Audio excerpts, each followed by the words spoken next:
What's up, everybody? Today I'm going to make a comment of something, not a comment, but a response to a comment from last week that I thought should be responded to. Someone questioning my evidence. Now, I've done this for 10 years, radio show for 10 years, but I've been doing research on this for about the same time, and I knew somewhere down the line someone would open their yapper, so I wanted to make a response to it, plus show you proof of some of it, just a little bit of where this stuff came from and what I'm talking about, so stick around. And now we interrupt, disrupt, and crash this station. The man fighting for peace, his legacy, truth in a sea of stupid. Filtered for your sarcastic enjoyment, Ghost Getter. Exposing paranormal in Hollywood and Jordan Maxwell. It was one of the videos I made on here a while back. I had to go look at the whole video.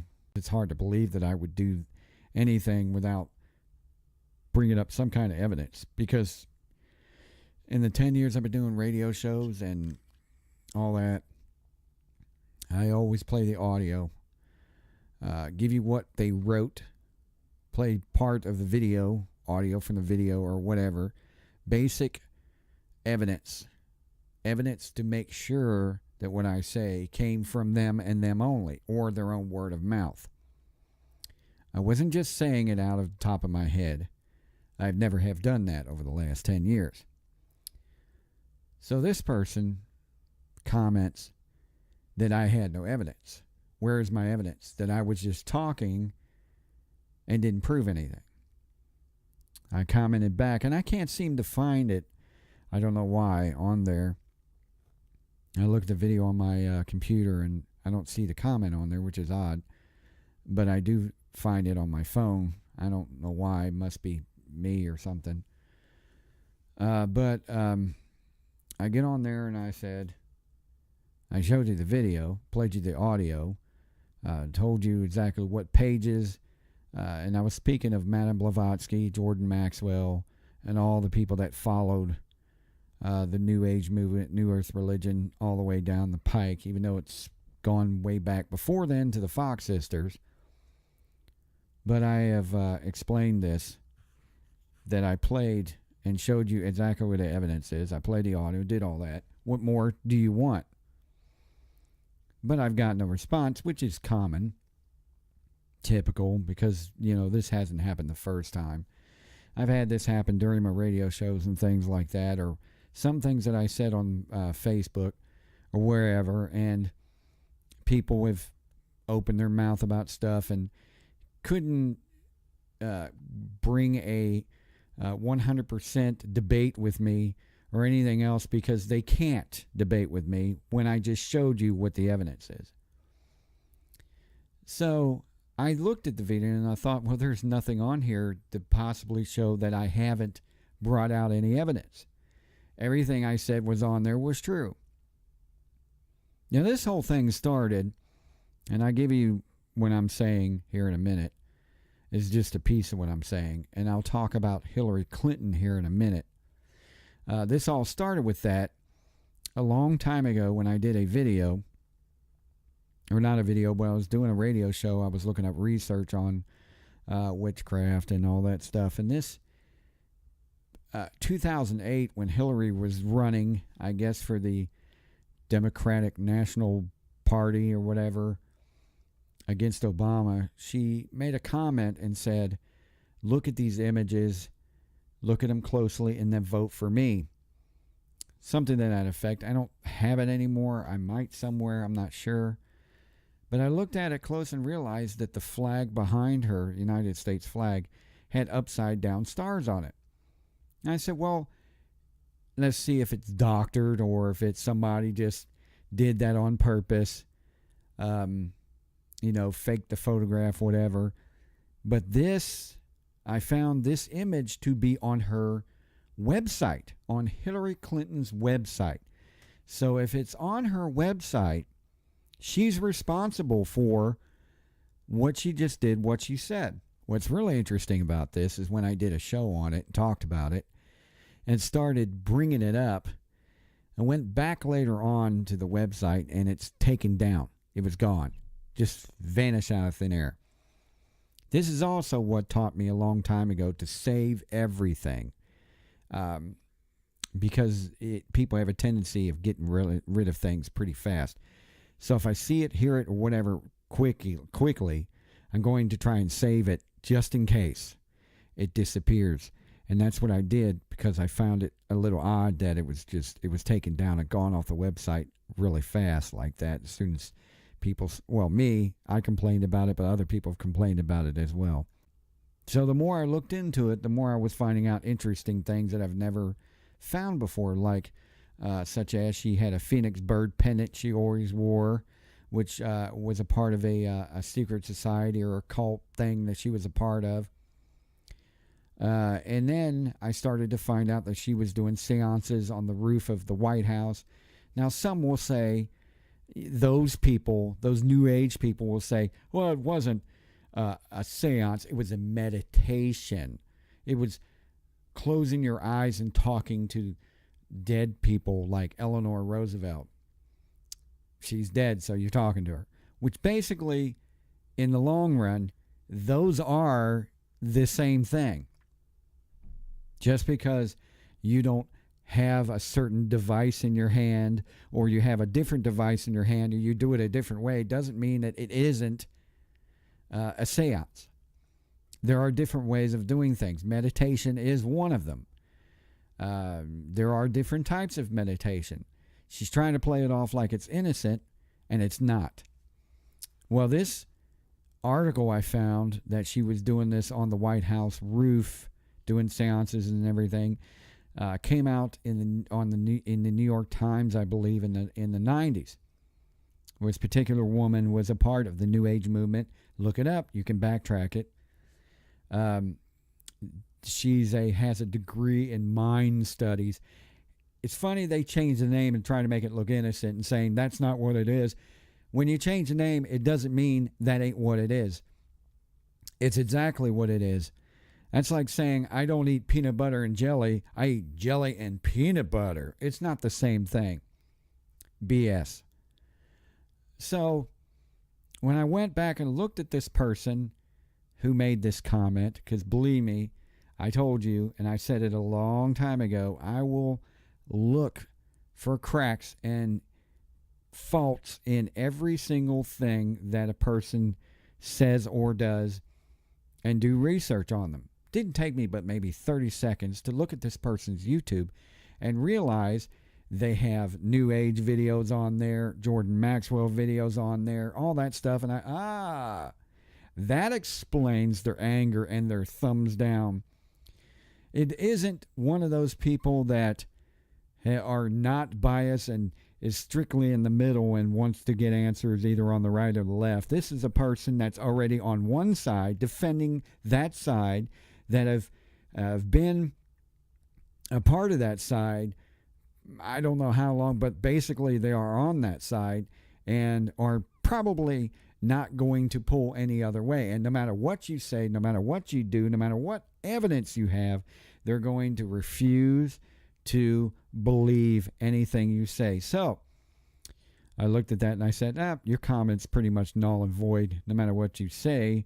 Even though I kept it up there, I can't seem to find it. No matter what you say, pretty much is void in my head, because that's not even up for debate. So my response to that is, the evidence was there.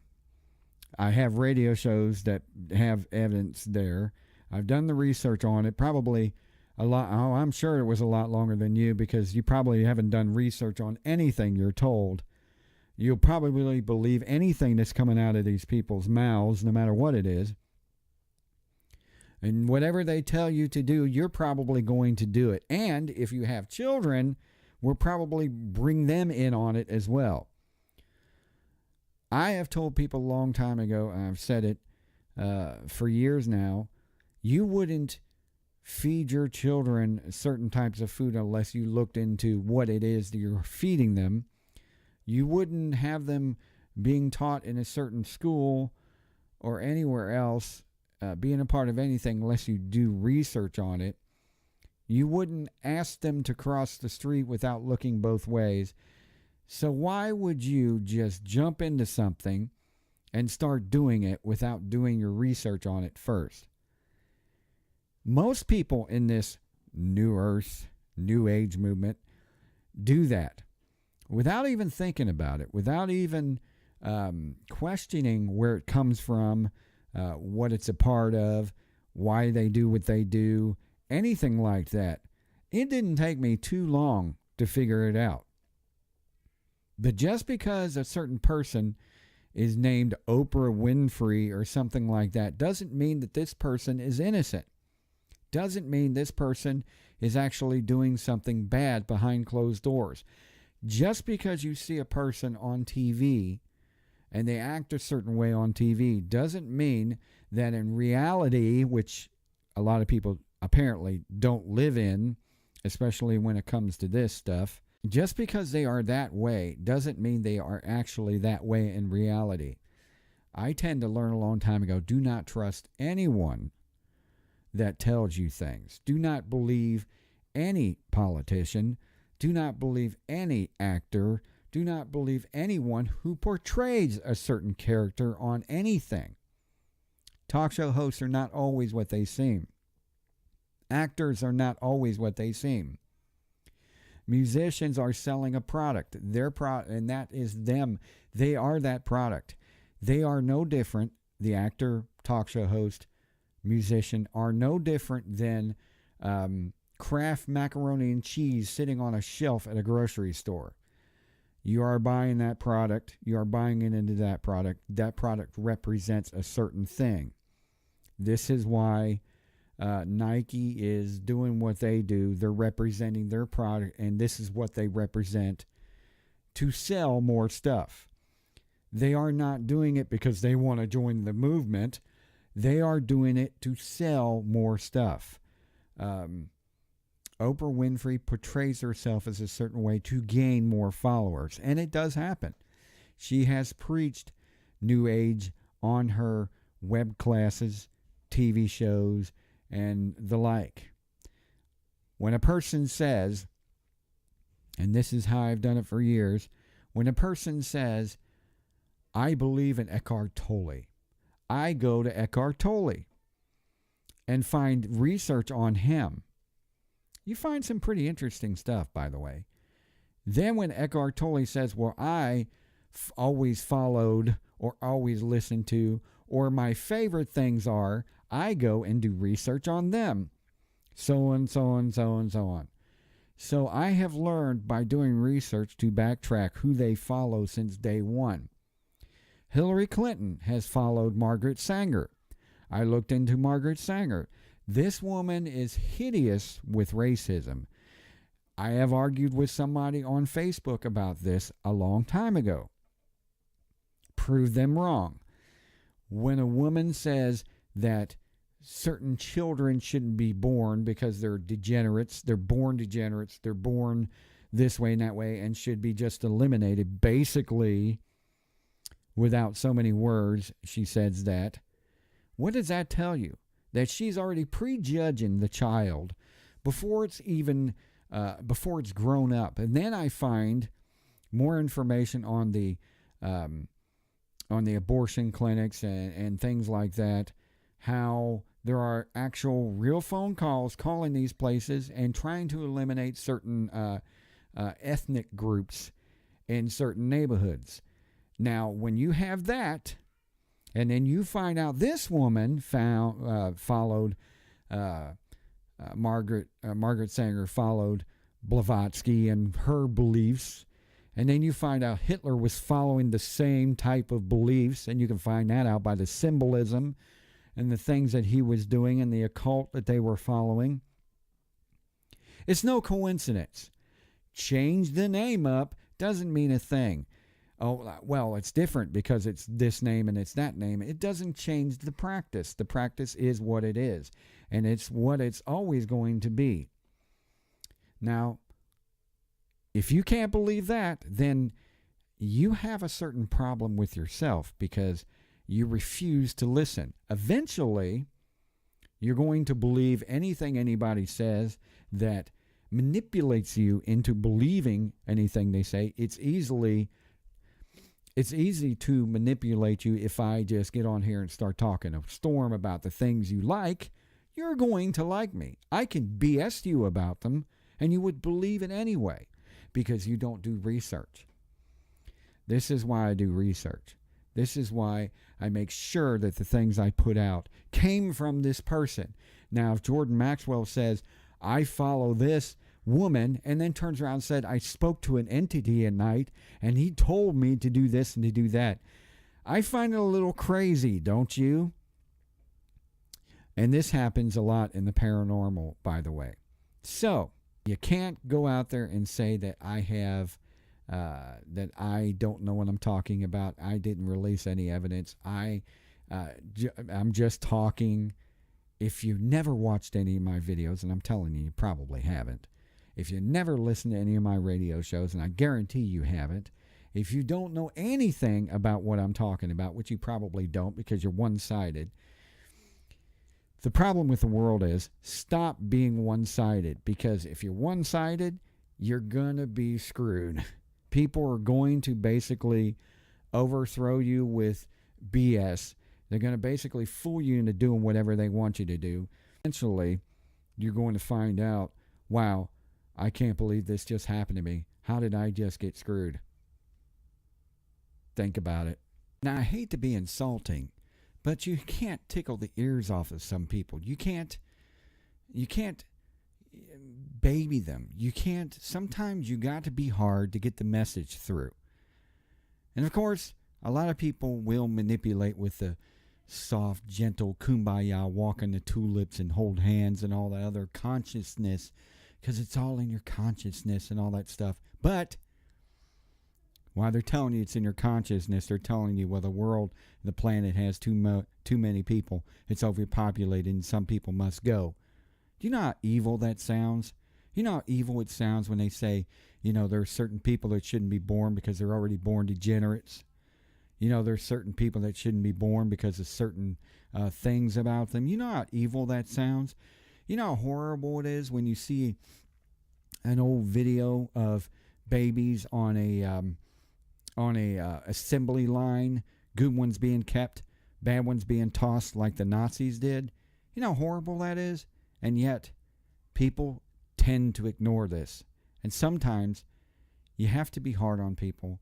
You have to push them a little bit more and be tough and not baby them or tickle the ears off them, because the truth is the truth. No matter how hard it is, no matter how difficult it is to hear, it is the way it is. And so, let me give you a piece of audio here. And it's Bill Clinton talking in a speech, and he's not joking about this, and I'll tell you why here in a second. But first, watch this video. And a special thanks to the members of the Roosevelt family who are here, and to one who is not, Eleanor. I know that because, as all of you famously learned when I served as president, my wife, now the Secretary of State, was known to commune with Eleanor on a regular basis. And so she called me last night on her way home from Peru to remind me to say that Eleanor had talked to her and reminded her that I should say that. Now here's more proof here. If you can see it. It's kind of hard. It says, this has come out in June 22nd, 1996. The book says Hillary talks to the dead. First Lady acknowledge imaginary chats. Washington CNN. Now these are the people that are, CNN's very liberal about this, of course. I believe it was the New York Times too. First Lady Hillary Clinton held imaginary conversations with Eleanor Roosevelt and Mahatma Gandhi as a therapeutic release, according to the new book written by Bob Woodward, says a report in Sunday edition of the Chicago Sun-Times. First Lady declined a personal advisor's suggestion that she address Jesus Christ. However, because it would be too personal, according to Woodward's book, The Choice. The book, which is still to be published, takes a behind-the-scenes look at the Clintons as well as Bob and Elizabeth Dole. Woodward says the advisor was Gene Houston, which is a known New Age, New Earth follower. The co-director of the Foundation of Mind Research. They're always believing in consciousness and all that stuff, which he describes as a group that studies the psychic experience and altered and expanded consciousness. There you go. The book portrays Houston as an influential advisor who urged Mrs. Clinton to write her book, It Takes a Village and Other Lessons Children Teach Us, and in the process virtually moved into the White House for days at a time to help with revisions, the Sun-Times reported. Woodward suggests the White House hoped to keep Mrs. Clinton's relationship with Houston and her talks with the dead a secret. Most people in the White House did not know about Hillary's sessions with Houston. To some of the few who did, the meetings could trigger politically damaging comparisons to Nancy Reagan's use of astrology. Of course, she was doing astrology as well as Lincoln's wife, the First Lady of Abraham Lincoln. Woodward wrote, Mrs. Clinton spokeswoman Lisa Caputo has quoted the Sun-Times as saying the First Lady's interest in Houston is no secret. But what she's doing is, I know the little mind game. Woodward said anthropologist Mary Catherine Bateson, daughter of the famed anthropologist Margaret Mead, joined her in session of imaginary conversations. What's the difference between that and a seance? What's the difference between imaginary conversation and using a Ouija board? Aren't you having a conversation with so-called imaginary beings? I don't believe it, but that's what they do. Woodward is an assistant managing editor of the Washington Post, a reporter. He helped break Watergate scandal with Carl Bernstein. Mrs. Clinton herself wrote about her imaginary conversations with Eleanor Roosevelt in June 10th column. She said she talked to Roosevelt about the role of a First Lady. She usually responds by telling me to buck up, or at least to grow skin as thick as a rhinoceros, Mrs. Clinton wrote. In other words, she responded to Mrs. Clinton. So, Hillary Clinton not only has an imaginary conversation, but she gets a response. And this is, of course, Bill Clinton's response in the video I just showed you. In the column, she described Houston as an expert philosophy and philosophy and mythology. Houston shared her views with me on everything from ancient Greeks to the lives of women and children in Bangladesh. She wrote, which is a part in Asia and wherever. That's a part in the New Age, came out from that area. Not fooling me with this stuff. Clinton also acknowledged her relationship with Bates, and she and I have spent hours discussing the ways in which women in different societies attempt to fulfill their responsibilities to their families, jobs, and communities, Mrs. Clinton wrote. Now, what does that say about you? What does that say about the things that you're following? What does that say about when you ask me to provide evidence? As if that's not just a small piece of it. Now, this is not fooling me, okay? They can work their way around what they're doing. They can try to fool everybody with what they're doing. They can say that it's not bad and come up with all kinds of excuses. But I see what it is, okay?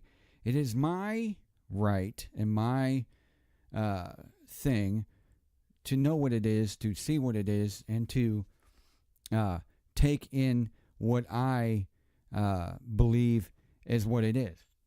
And to, look at a picture or look at the situation and come up with my own conclusions. It's my personal thing. Okay, you can do whatever you want for your own deal, but I know what it is, And all these people can fool everyone else and come up with all kinds of BS and stuff like that. But, you know, and I'm sure you'll hear well, she wasn't talking to her. She was just having, like, with her eyes closed, and she was having a conversation with an imaginary friend, just trying because it's therapeutic to your own. Bullcrap. Because even Bill Clinton said he got a response. And Eleanor Roosevelt said to say this and to say that. And even she said she got a response. So that's not just an imaginary conversation. That's an actual conversation. I don't have an imaginary conversation with something and then give an answer of what they said back to me. That's just insane. Just a little bit. Of course, this whole thing is insane, but to say that there's no evidence, there's plenty of evidence out there. You just refuse to see it. And maybe you do. Maybe you're part of it. Maybe you say that because you don't want people to see what you're actually into. Be whatever you want to be. Be into whatever you want to be into. But my point is that you can't fool me, and there are a lot of other people out there you're not fooling. So it is my choice to not follow. It is my choice to not be in that situation because, honestly, I think it's a very dangerous situation. And if you want to be a part of that, that's up to you. But you can't blame and force responsibility on somebody else when you need to take responsibility for your own actions. These people have not shown any good in what they do ever. I have never seen any of it, especially when it comes to this world and the things you're dealing with. I've been involved in the spiritual type stuff, so to speak, all my life. And I know the games that are being played. I know the tricks that are being pulled. And I know the manipulation that's always being done. Not every demon attacks physically like the movies make it out to be. That's a bunch of crap. That's what movies show you. That's not how it works. Their whole idea is to mess with your brain, manipulate your head, get you to do things that you won't do, that you normally don't do. If a demon comes after you physically and starts attacking you, what is the first thing you're going to do? You're going to run to help, and you're going to ask God to help you. That's what they don't want. They don't want God involved. So what they do is they trick you into doing other things, trick you into sinning, trick you into going other directions, trick you into all kinds of stuff that you normally don't do. I have things happen to me just like everyone else. I take responsibility for my own actions. I try not to be an idiot like some people, but that's me, and that's my own personal situation. But I tell you what, as far as this stuff goes, my end sentence for this is try selling this to someone else because I'm not buying it. You know, I don't care. You trying to, there's no actual evidence. When I keep giving you evidence, I'm not buying it. Not buying it. Thanks everyone for watching. I hope you listen to the station Reverse 96 FM. Tune in, Streema, STREEMA. Check that out. The app's on there. I'm on Facebook, Patreon, just about everywhere. Twitter, although I don't use Twitter very much, but I'm on there as well. But you can check out posts for the station and things like that. So I appreciate everybody and keep going and see ya. Hey everybody, don't forget to check out Reverse 96 FM on TuneIn, Streema, and now internetradio.com.